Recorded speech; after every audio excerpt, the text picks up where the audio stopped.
Hello everyone, welcome back to my channel. So today I am going to discuss important article from the Hindu newspaper. So first article is related to double engine government. So first point is the idea of double engine government, same party at center and state, raises concern about weakening India's federal structure which is part of constitution basic structure. जो idea है, जो concept है double engine government का, जैसे कि same party at centre और state, वो कुछ कंसर्न्स को रेज कर रहा है about weakening India's federal structure which is part of constitution basic structure. जो बेसिक जो इंडिया का फेडरल स्ट्रक्चर है वो पार्ट है इंडिया के कॉन्स्टिट्यूशन का बेसिक स्ट्रक्चर, जो रेज कर रहा है concerns about weakening India's federal structure. मतलब जो पार्टी अगर सेम पार्टी अगर सेंटर में होंगी और सेम ही अगर स्टेट में होगी, तो जो रूलिंग पार्टी जो होगी मान लो वो थोड़ी बायस हो सकती है जो जिसमें उसके स्टेट में गवर्नमेंट होगी, और उन स्टेट के लिए वो मतलब हार्मफुल होगा या थोड़ा बायस्ड होगा जिसमें रूलिंग पार्टी की गवर्नमेंट नहीं होगी। तो ये है concerns about weakening India's federal structure. Second point, India follows a system of cooperative federalism where both center and state have distinct but interdependent powers. Political uniformity is not a constitutional requirement. India किस तरह का system follow करता है? India follow करता है एक cooperative federalism को, जहाँ पर सेंटर एंड स्टेट मतलब सेंटर और स्टेट की पावर अलग अलग है बट वो इंटरडिपेंडेंट है, मतलब एक दूसरे पे डिपेंड है। Political uniformity is not a constitutional requirement. Third point, preferential treatment to states ruled by the same party at the center may lead to fiscal and administrative bias, undermining equality among states. जो preferential treatment होगा, जो मतलब उन states को होगा ruled by the same party at the centre, may lead to physical and administrative bias. मतलब मान लो जो सेम पार्टी होगी, रूलिंग पार्टी मान लो सेंटर में भी है और वही सेम पार्टी अगर स्टेट में होगी, तो वो प्रेफरेंशियल ट्रीटमेंट उनको दिया जाएगा, उनको अच्छा ट्रीटमेंट प्रोवाइड किया जाएगा।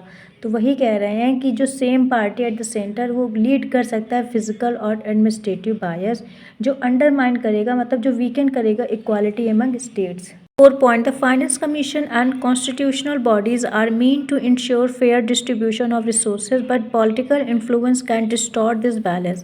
जो हमारे इंडिया में जो फाइनेंस कमीशन हो गया और कॉन्स्टिट्यूशनल बॉडी है वो इंश्योर करती हैं इक्वल या fair distribution of resources, but जो पॉलिटिकल इन्फ्लुएंस होता है वो डिस्टॉर्ट कर सकता है, मे बी वो कुछ अल्टरेशन कर सकता है दिस बैलेंस को। 5 point, excessive centralization and promotion of double engine politics may reduce the autonomy of state governments, affecting regional governance and accountability. मान लो एक्सेसिव मतलब ज़रूरत से ज़्यादा अगर हम चीज़ों को सेंट्रलाइजेशन करते हैं और या उनका प्रमोशन करते हैं डबल इंजन गवर्नमेंट को, वो पॉलिटिक्स में रिड्यूस क्या कर सकता है, वो रिड्यूस कर सकता है ऑटोनॉमी ऑफ स्टेट गवर्नमेंट की और अफेक्ट करता है रीजनल और governance and accountability. Regional governance मतलब जो छोटी छोटी डिस्ट्रिक्ट लेवल गवर्नमेंट होती हैं उनको अफेक्ट कर सकता है और उनके गवर्नेंस को और अकाउंटेबिलिटी को।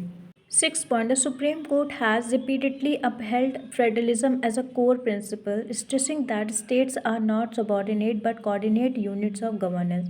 सुप्रीम कोर्ट ने कई बार मतलब लगातार या रिपीटेडली मतलब बार बार ये अपहेल्ड किया है, ये बोला है कि जो फेडरलिज्म है ये एक कोर प्रिंसिपल है, मतलब ये एक बेसिक जो होता है ना basic structure of the constitution, तो ये कोर प्रिंसिपल है of constitution of the Indian politics, जो स्ट्रेस करता है जो स्टेट आर नॉट सबॉर्डिनेट, मतलब जो स्टेट्स हैं वो सेंटर के सबॉर्डिनेट नहीं है बट कोऑर्डिनेट हैं, coordinate unit of governance.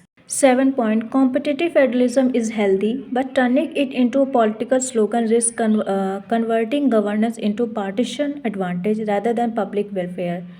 Competitive जो फेडरलिज्म है ये हेल्दी है किसी भी कंट्री के लिए, बट अगर आप इसको टर्न कर रहे हैं इनटू अ पॉलिटिकल स्लोगन, वो रिस्क कर सकता है कन्वर्टिंग गवर्नेंस इनटू पार्टीशन एक एडवांटेज के रूप में rather than public welfare. 8 point, the debate is relevant in current politics where alignment between center and states is often projected as essential for development, raising concerns about democratic fairness and institutional integrity. जो debate है वो ज़रूरी है, मतलब related है इन current politics में, जहाँ पर alignment between centre and state is often, जिसको प्रोजेक्ट किया जाता है एज अ एसेंशियल, ज़रूरी है for development of any country, जो अब नाउ रेस कर रहा है concerns about democratic fairness and institutional integrity. And the second topic is related to AYUSH opportunity. So first point is India has significantly expanded the AYUSH sector after the COVID-19 pandemic, gaining both domestic and global attention. So first of all, Ayush stand for A. Ayurveda, Y. Yoga, U. Unani, S. सिद्धा and H. Homeopathy. तो जो India है वो significantly, मतलब एक importantly expanded कर रहा है, मतलब बढ़ा रहा है आयुष सेक्टर को आफ्टर द कोविड-19 पैंडमिक, जो गेन कर रहा है बोथ, मतलब हमारी domestic with in India and in global attention. Second point, there is a growing global demand for traditional medicine and India has a comparative advantage due to long established knowledge system.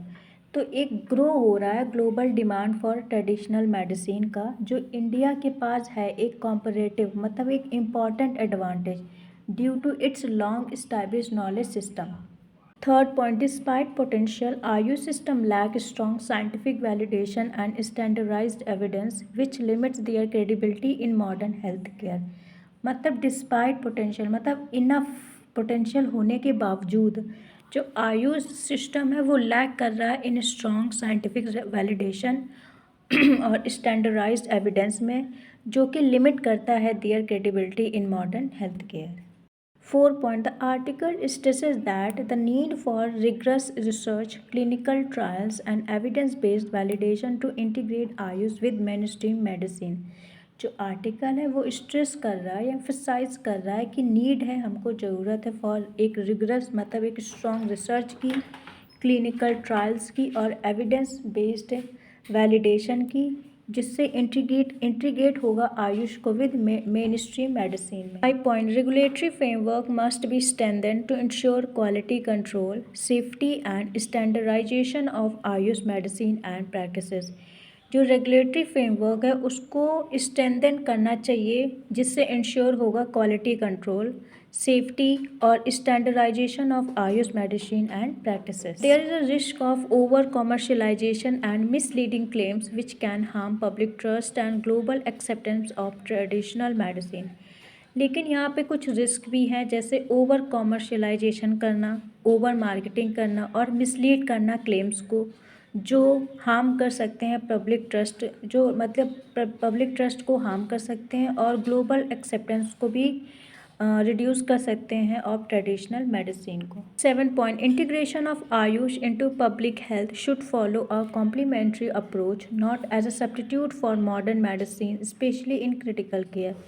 जो integration है, जो आप integrate कर रहे हैं आयुष को into public health में, उसको फॉलो करना चाहिए एक कॉम्प्लीमेंट्री अप्रोच रादर देन एक substitute for modern medicine specially in critical care. Last point, with proper reform India can position itself as a global leader in holistic health care, boosting medical tourism, export and soft power in current global health discussion.